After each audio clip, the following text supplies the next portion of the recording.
hordoftoota kiyya yaada jajjabaa kan namni kamuu gaafa galee ofitti gaabuu hin dandeenyee fi namni kamuu kan galuuf yaada qabu ofirratti beekuu qabudha. Obsaan dhaggeeffadhaadha. Viidiyoo dirqama biyya namaa dhufanii waggaa tokko lama dalageetiin mi'a guuttadhee gala mana qullaa keessa maal jedheen ta'a kan jedhan hedduun argee jechuudha.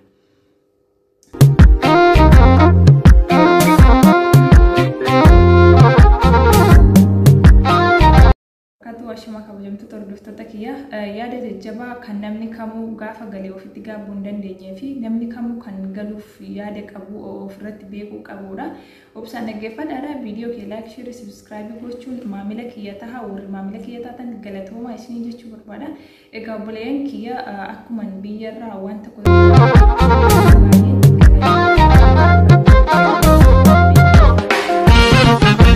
ni jiru jechuudha. Gallee akka gaabuu hin dandeenyeef maal gochuu qabna?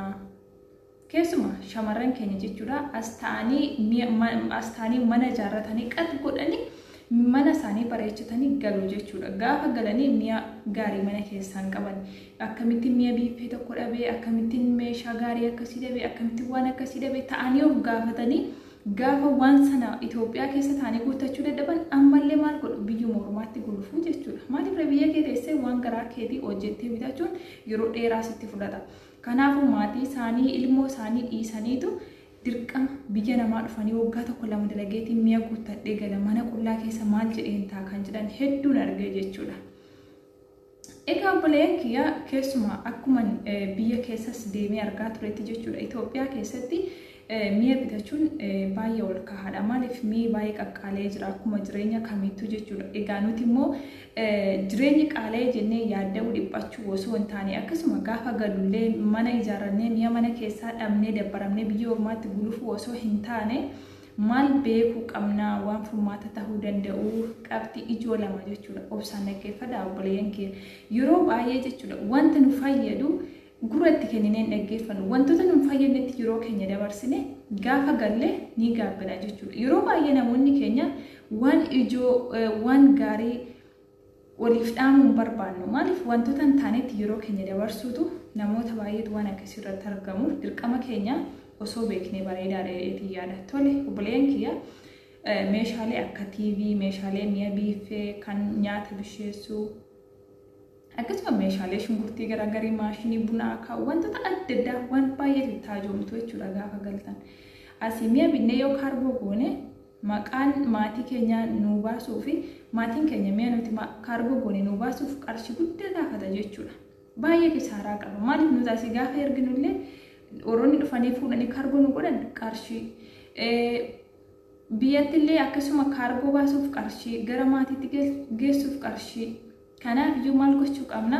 Tokkoffaa nuti saayibii nuti wajjin hojjennu yoo kan galu ta'e yoo nuti immoo galuun keenya ni tura ta'e saayibaa amanamaa saayiba gaariin nu biraa yoo ni gala ta'e mi'a keenya sana bitachuuf carraa qabna. Taanaan mi'a keenya binnee wantoota ergachuu barbaannee maqaa saayiba keenyaan ergachuunis carraa bareedaadha. Namoonni baay'een akkasitti fayyadamaa jiru jechuudha yeroo ammaa kana. Saayibi kan kee akkuma waan kan isaa ta'etti mi'a isaas ta'e mi'a keessa maqaa masaatiin fuudhee gala jechuudha. Achitti dhaqee mana kaargootiin maqaa isaatiin baasee maal godha maatii keetti siif kenna jechuudha. Baay'ee ulfaatu akka isaa namni takka asii ergee dhaqanii maqaa nama biraan baasanirra namni asii fuudhee galee maqaa masaan baasa taanaan irra baay'ee salphaadha jechuudha. Namoonni ganaa galuun yeroo isinitti fudhatu yoo saayibni isin biraa galu jiraate kaargoo godhachuu barbaadaniinna akkasitti wal gargaaruun baay'ee carraa gaariidha. Lammaffaa fakkeenyaaf atas teessee gaafa birrii 200 qabattee biyyatti galtee mi'a mana tokko keessaa nan guutadha yoo jette isuma dhugaa guutachuu hin dandeessu. Qara laalaa afta.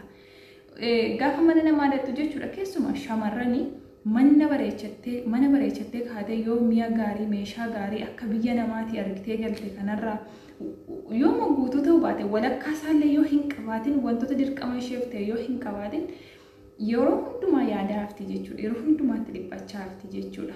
Ni gaabbiti. Maaliif as teenye nuti miindaa ji'a 2-3 mi'a mana tokko keessaa akka goonee guutachuu dandeenya. Galeen bita yoo jenne immoo miindaa ji'a 2-3 nu mi'a guutachuu hin dandeenyu. Maaliif mi'a uma tokko dhattee bittee feetee gara mana keetiitti geessinu bakka haalli biyya keessaa xiqqoo ishee jajjabaatee jira. Akka durii sana isinitti hin fakkaatini. furmaanni lammaffaan viidiyoon baay'ee gabaabduudha obboleen kiyya mi'a waan barbaadantu jira biyya keenya mi'a akka feetanitti ni argatu jechuudha biyya keenya keessatti waanuma as jirutu achis jira sinii galee garuu rakkoon isaa akkuma asii fakkeenyaaf birii asii birii 500 mi'a guddaa takka yoo bitu ta'e Itoophiyaatti birii 1000 taa'ettanii hesabuu dandeessu. Akkuma asii gaafa waa bitu fettan biriin kun baay'eedha Itoophiyaatti tun ergee meeqa ta'a jettanii hesabdanii birii amma kana baay'eetu bitu jechuudha Itoophiyaa keessatti illee gatiin isaa baay'ee ol gatanatti hin fakkaatu akkuma achi qaalii ta'e asittis yoo birii kan sharafattan ta'e akka birii Itoophiyaatti sharaftanii gaafa ilaaltanii wanti isin bittan sun qaalii isinitti fakkaatu Itoophiyaatti illee akkasuma waa qaalatee jira jechuudha.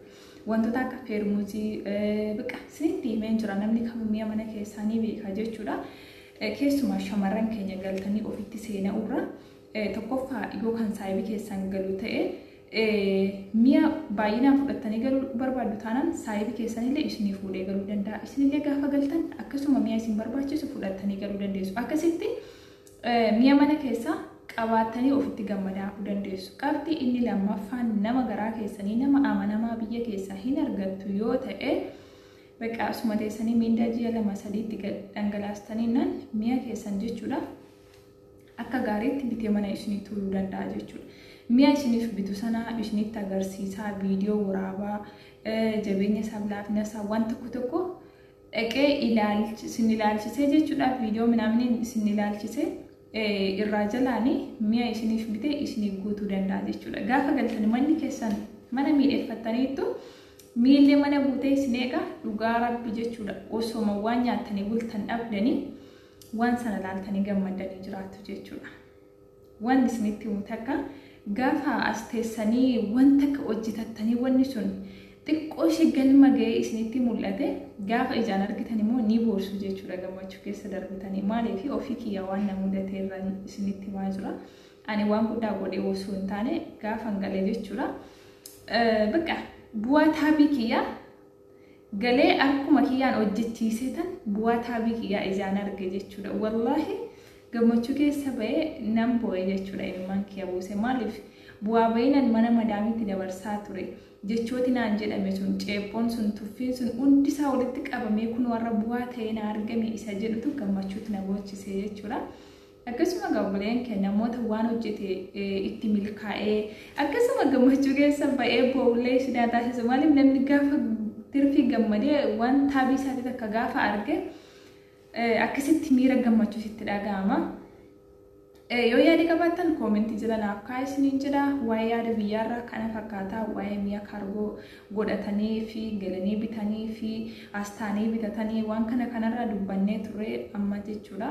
Yoo yaada biraa qabaattanii yaada keessan koomentii jala naaf kaa'aa isiniin jedha. Galatoomaa isin jaalladha. Viidiyoo kiyya like subscribe gochuu hin dagatinaa isiniin jedha. Galatoomaa fileen kiyya.